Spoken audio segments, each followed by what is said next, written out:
अस्सलाम वालेकुम जी। Galvanometer current को डिटेक्ट करने में हमारी हेल्प करता है, करंट मेजर नहीं करता। अगर हम करंट को मेजर करना चाहें तो हमें गैल्वेनोमीटर में कोई मुनासिब मॉडिफिकेशन करना पड़ेगी। तो गैल्वेनोमीटर को मॉडिफाई करके हम कन्वर्ट करेंगे इसे एमीटर में। एमीटर क्या है? ये असल में शॉर्ट है ampere metre, current measuring instrument. Current को मेजर करने के लिए जो इंस्ट्रूमेंट इस्तेमाल होगा उसे एमीटर कहते हैं। और आज हम डिस्कस करने वाले हैं गैल्वेनोमीटर को मॉडिफाई करके बनाए गए एमीटर में। तो जनाब, current measuring instrument, potential measuring instrument और resistance measuring instrument, ammeter, voltmeter, ohmmeter, इनमें गैल्वेनोमीटर ही एसेंशियल पार्ट है और बेसिक पार्ट है, उसी को मॉडिफाई करके कन्वर्ट किया जाता है। तो आज की वीडियो में हम एमीटर को डिस्कस करने जा रहे हैं। आइंदा वोल्ट मीटर और ओहम मीटर को भी डिस्कस किया जाएगा।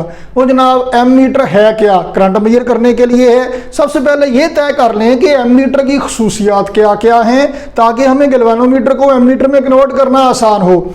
और ये भी तय कर लें कि एमीटर को सर्किट में लगाना कैसे है। इसकी खसूसियात ही तय करेंगी कि इसे सर्किट में कैसे लगाना है। जनाब, करंट मेजर करना है। करंट क्या है? Rate of flow of charge. आपने चार्जेस का फ्लो मेजर करना है। तो अगर आप इफेक्टिवली चार्जेस का फ्लो मेजर करना चाहते हैं या ऑब्जर्व करना चाहते हैं तो उसके लिए ज़रूरी क्या है कि जितने भी चार्जेस हैं, जितना भी करंट का फ्लो है वो एमीटर से होके जाए। एमीटर से होके जाए मतलब एमीटर से सारे का सारा करंट गुजरे। जो करंट गुजरेगा एमीटर से वही मेजर होगा। अगर गुजरेगा ही नहीं तो मेजर कैसे होगा जी? ये एमीटर यहाँ पड़ा है, करंट वहाँ से गुजर रहा है, तो मेजरमेंट कैसे होगी? तो ज़रूरी ये है कि सारे का सारा करंट, सारे के सारे चार्जेस का फ्लो थ्रू द एमीटर हो। अब सारा करंट इसमें से गुजर के जाएगा तो इसे कैसा होना चाहिए?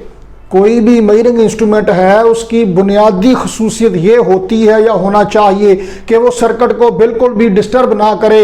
एमीटर भी सर्किट को डिस्टर्ब ना करे। अब ऐसा क्या होना चाहिए कि सारा करंट इसमें से गुजर के जाए और डिस्टर्ब ना हो? इसकी रुकावट मिनिमम होनी चाहिए, रेजिस्टेंस मिनिमम होनी चाहिए। एक आइडियल करंट मेजरिंग इंस्ट्रूमेंट की रेजिस्टेंस जीरो होनी चाहिए। अब जीरो तो चूंकि नहीं है अवेलेबल, इसलिए कम से कम हम ये तो कर सकते हैं कि एमीटर की resistance as minimum as can be रखी जाए। तो रेजिस्टेंस मिनिमम होनी चाहिए। एक बात, प्रॉपर्टीज या करेक्टरिस्टिक्स क्या है एमीटर के? Resistance should be minimum. और दूसरा क्या है, चूंकि सारे का सारा करंट इसमें से गुजर के जाए। आपके सामने ये सर्किट बना हुआ है जनाब, स्विच ऑन करते हैं तो करंट गुजरना शुरू हो जाता है। आपने पूरे सर्किट में, ये पूरे लूप में करंट को चेक करना है। तो यहाँ पे, यहाँ पे, यहाँ पे, यहाँ पे, यहाँ पे, यहाँ पे, हर जगह पे करंट का फ्लो एक जैसा है। जो यहाँ से गुजर के जाता है वो यहाँ से भी गुजरता है। तो कहीं पे भी आप एमीटर को प्लेस कर सकते हैं। शर्त यह है कि सारे का सारा करंट इसमें से गुजर के जाए। तो एमीटर को सर्किट में हम बेटा जी इस तरह से लगाते हैं कि इसमें के ये दरमियान में लगा देते हैं, उस रास्ते पर लगा देते हैं जिस रास्ते पर से चार्ज कैरियर गुजर के जाते हैं। तो वो कैसा और कौन सा रास्ता होगा? हम इसे सीरीज में लगाते हैं। एमीटर का सैंपल है जनाब ए। गैल्वेनोमीटर को जी लिखते हैं, एमीटर को ए लिखते हैं, वोल्टमीटर को वी लिखते हैं, ऐसे ही। और जनाब, ammeter should be connected in series with the circuit. पहली खसूसियत क्या है? इसकी रेजिस्टेंस मिनिमम होनी चाहिए। और दूसरी क्या है? सर्किट में सीरीज में लगना चाहिए ताकि सारे का सारा करंट इसमें से गुजर के जाए। तो एमीटर को जनाब हम ऐसे सीरीज में सर्किट में लगाएंगे। एक बात जी, तो जनाब हमने अब क्या करना है? गैल्वेनोमीटर को एमीटर में कन्वर्ट करना है। तो बेटा जी ये हमारे पास गैल्वेनोमीटर है जी। This is a galvanometer. जरा मैं साइड पे करके बना लूँ जरा। ओ जनाब, ये है जी गैल्वेनोमीटर। ओके जी, अब इसके साथ हमने कोई ऐसा मुनासिब सलूक करना है कि रेजिस्टेंस मिनिमम हो जाए, कि रेजिस्टेंस मिनिमम हो जाए। अब गैल्वेनोमीटर का मसला क्या है? करंट को डिटेक्ट करता है, सेंसिटिव होता है। और ये इस करंट को मेजर क्यों नहीं करता? क्योंकि थोड़े से करंट से ही डिफ्लेक्शन मैक्सिमम हो जाती है। तो थोड़े और ज़्यादा करंट के फ़र्क का पता ही नहीं चल सकता। तो जनाब अब मसला ये है कि जब इसमें से करंट गुजरता है तो इसकी नीडल तो मैक्सिमम पे चली जाती है, थोड़े से करंट से ही मैक्सिमम पे चली जाती है। तो इसके साथ क्या ऐसा सलूक किया जाए, हम ये करेंगे कि करंट को अल्टरनेट पाथ प्रोवाइड करेंगे।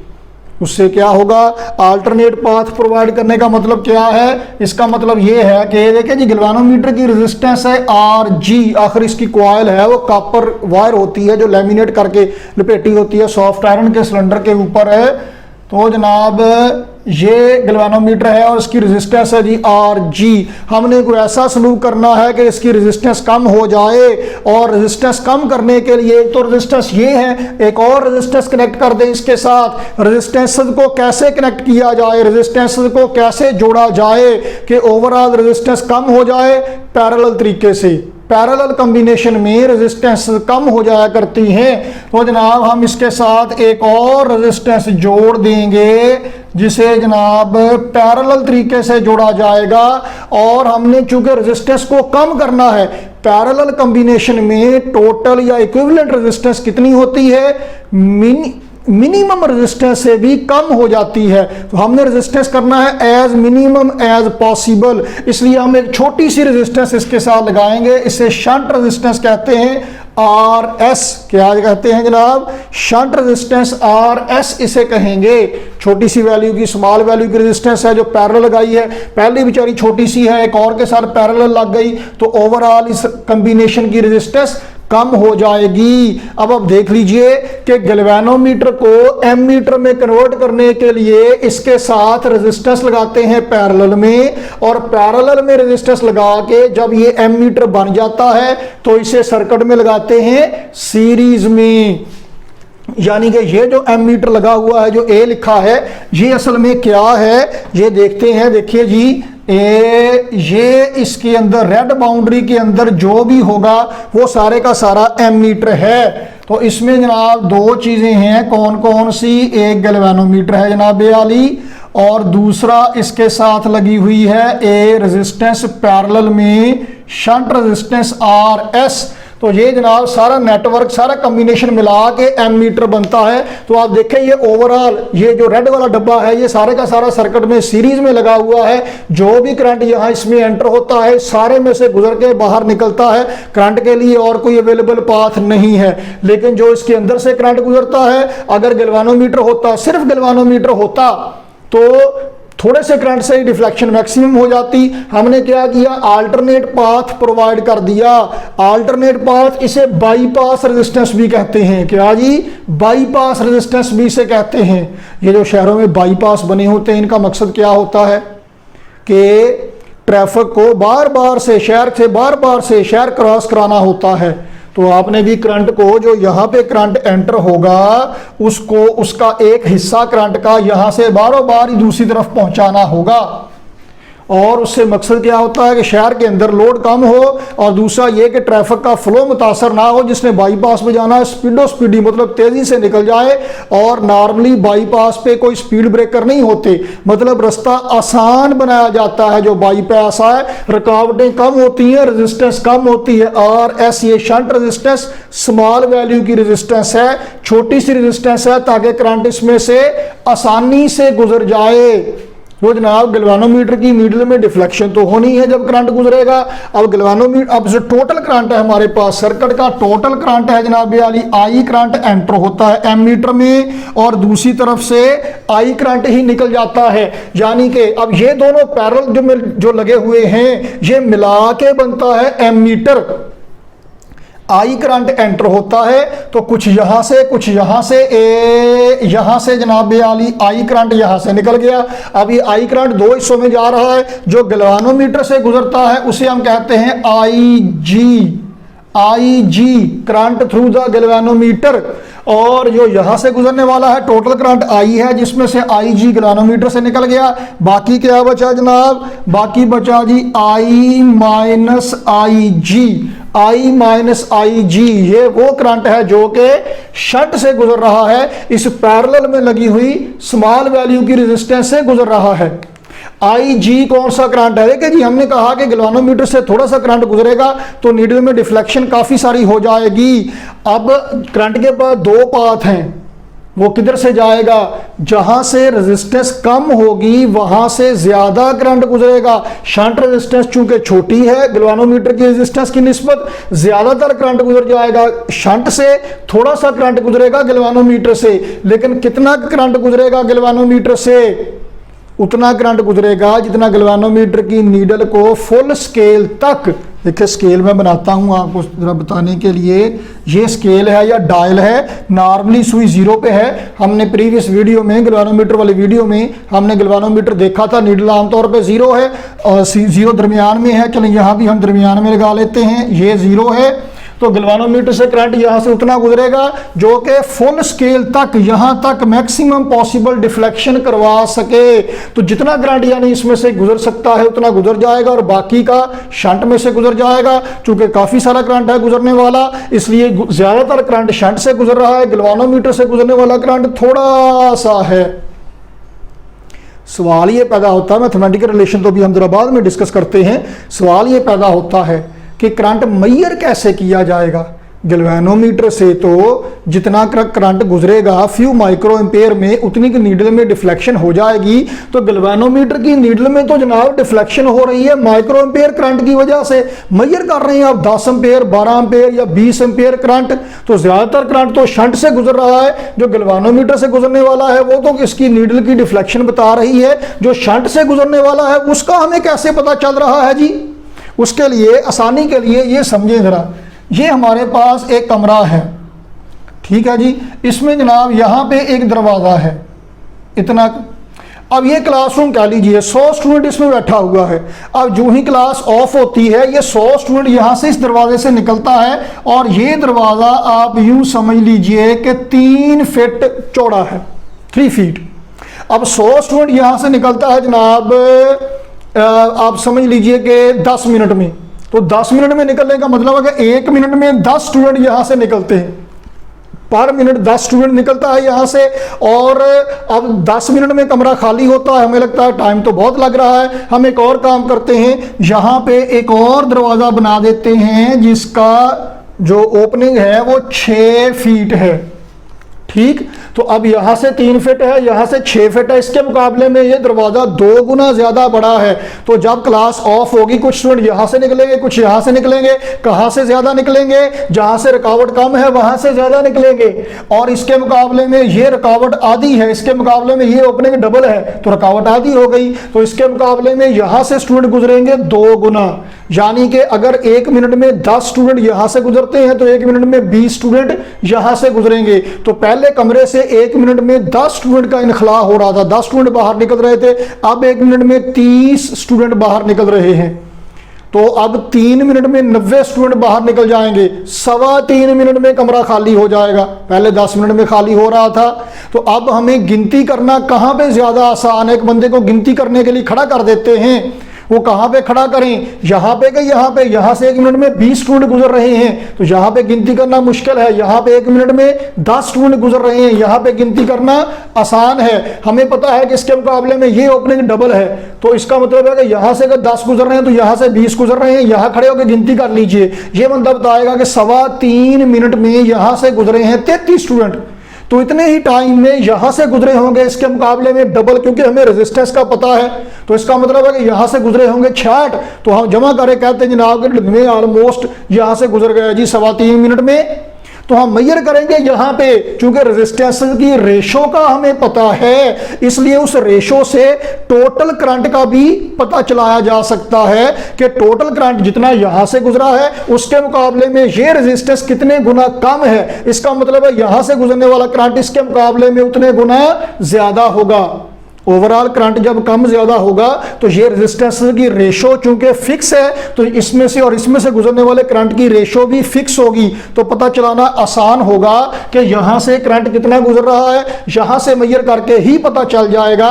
तो अब ये करंट मेजर करने के काबिल हो गया है, ये अपना वही काम कर रहा है जो पहले कर रहा था। इसके साथ पैरेलल में रेजिस्टेंस जोड़ने से ये इस काबिल हो गया कि करंट मेजर करके हमें बता दे, मतलब टोटल वैल्यू करंट की अब एस्टिमेट करना हमारे लिए आसान हो गया है। मैथमेटिकल रिलेशन देखते हैं जनाब। आप देखिए कि दोनों रेजिस्टेंस पैरेलल जुड़ी हुई हैं और पैरेलल कॉम्बिनेशन में पोटेंशियल सेम रहता है। तो जितना पोटेंशियल है गैल्वानोमीटर के अक्रॉस, ये कैपिटल वी है पोटेंशियल के लिए, उतना ही पोटेंशियल है कहां पे, शंट के अक्रॉस। इनके दरमियान पोटेंशियल डिफरेंस, इनके दरमियान पोटेंशियल डिफरेंस बराबर है। तो जनाब V is equal to I R, V G is equal to I G R G, galvanometer से गुजरने वाला करंट, गैल्वानोमीटर की रेजिस्टेंस। जबकि शंट के क्रॉस पोटेंशियल डिफरेंस किसके बराबर है, करंट कितना है, I minus I G into R S. I क्या है जनाबे अली यहाँ पे, आई बेटा जी वो करंट है जो टोटल करंट है या मैक्सिमम करंट है जो यहाँ से गुजर रहा है या जो यहाँ से गुजर सकता है। आई है इसकी रेंज। टोटल करंट आप कितना मेजर करना चाहते हैं, टोटल करंट आप कितना मेजर करना चाहते हैं, आप 100 एम्पीयर की रेंज का डिजाइन करना चाहते हैं, आई है 100। आई जी क्या है, ये गैल्वानोमीटर से गुजरने वाला वो करंट है जो इसकी नीडल को फुल स्केल तक, मैक्सिमम यानी एक्सट्रीम तक ले जाता है, डिफ्लेक्शन करवा देता है। आई जी हम कहते हैं full scale deflection current. I जी क्या है, फुल स्केल डिफ्लेक्शन करंट, जो गैल्वानोमीटर की नीडल को फुल स्केल तक डिफ्लेक्ट करवा देगा। तो जनाब शंट रेजिस्टेंस कितनी लगाना पड़ेगी, उसके लिए इतनी रेंज का एमीटर हमने डिजाइन करना है। जबकि गैल्वानोमीटर के लिए full scale deflection current I G है और गैल्वानोमीटर की रेजिस्टेंस है आर जी, तो शंट आर एस ये वैल्यू कितनी लगाना पड़ेगी हमें, I G R G over I minus I G. तो आप देखें कि टोटल करंट जितना ज्यादा है शंट उतनी ही छोटी लगाना पड़ेगी ताकि ज्यादा से ज्यादा करंट इसमें से आराम से गुजरने में कामयाब हो सके। याद रखिए कोई भी मेजरिंग इंस्ट्रूमेंट सर्किट को डिस्टर्ब नहीं करेगा। एमीटर सर्किट में सीरीज में लगा हुआ है, रेजिस्टेंस कम से कम है, इसलिए करंट आराम से गुजर जाता है, कंफर्टेबली गुजर जाता है, उसे डिस्टर्बेंस का सामना नहीं करना पड़ता है। तो ये इक्वेशन है जनाब एमीटर के लिए। तो ये कब है, ये वो सिचुएशन है कि फर्क करें कि आप 100 एम्पीयर रेंज का एमीटर डिजाइन करना चाहते हैं, इतनी वैल्यू की शंट आप लगा देंगे, ठीक है। जरूरी नहीं है कि जो 100 एम्पीयर रेंज का एमीटर है हमेशा उसमें से 100 एम्पीयर ही करंट गुजरे, मैक्सिमम 100 एम्पीयर ये मेजर कर सकता है। लेकिन 100 एम्पीयर से कम अगर करंट गुजरेगा, फर्ज करें 50 एम्पीयर करंट गुजरता है, तो अब रेजिस्टेंस तो ये वाली और ये वाली फिक्स है। अब करंट पहले के मुकाबले में आधा हो गया तो यहां से गुजरने वाला और यहां से गुजरने वाला भी कम हो गया, यहां से गुजरने वाला कम हो गया तो नीडल में डिफ्लेक्शन भी कम हो गई, तो उसके मुताबिक ही मेजरमेंट की जाएगी। तो यहां पे अब स्केल में हम दर्जाबंदी करेंगे, इसकी कैलिब्रेशन करेंगे कि जहां पे सुई है जिस जगह पे करंट कितना है। तो जनाब इस तरह से गैल्वानोमीटर करंट मेजर करने में हमारी हेल्प करेगा। और गैल्वानोमीटर का अब वो हिस्सा, वो सिलेंडर कॉइल और उसके ऊपर जो पॉइंटर लगा हुआ होगा वो कहलाता है मीटर मूवमेंट। मतलब गैल्वानोमीटर का वो पोर्शन, वो हिस्सा जो मूवेबल है, जो मूव करता है, वो क्या कहलाता है, मीटर मूवमेंट कहलाता है कि उसने मूव करना होता है। तो मीटर मूवमेंट हमें बताएगी कि करंट कितना है। तो जनाब इस तरह से आप गैल्वानोमीटर को मॉडिफाई करके, ये एनालॉग एमीटर कहलाता है जो सुई वाला होता है, एनालॉग एमीटर कहलाता है। ये हमारे ये वीडियोस पूरी हो जाएं मेजरिंग इंस्ट्रूमेंट्स वाली, उसके बाद हम एक वीडियो में आपको ये मीटर भी दिखाएंगे, डिटेल से इनकी फंक्शनैलिटी बताएंगे। ये एनालॉग मीटर कहलाता है जो सुई वाला होता है। उसके अलावा डिजिटल भी आता है, वो उससे अगले स्टेप में होता है, वो फिर डिस्कस करेंगे। तो आज के लिए हमने डिस्कस करना था गैल्वानोमीटर को मॉडिफाई करके बनाया गया एमीटर, जो हमने डिस्कस कर लिया। तो कोई क्वेश्चन आपके जहन में हो तो कमेंट कीजिए या टेक्स्ट कीजिए, तो हम आपकी खिदमत में हाजिर होंगे। Thank you very much for joining us. अल्लाह हाफिज़।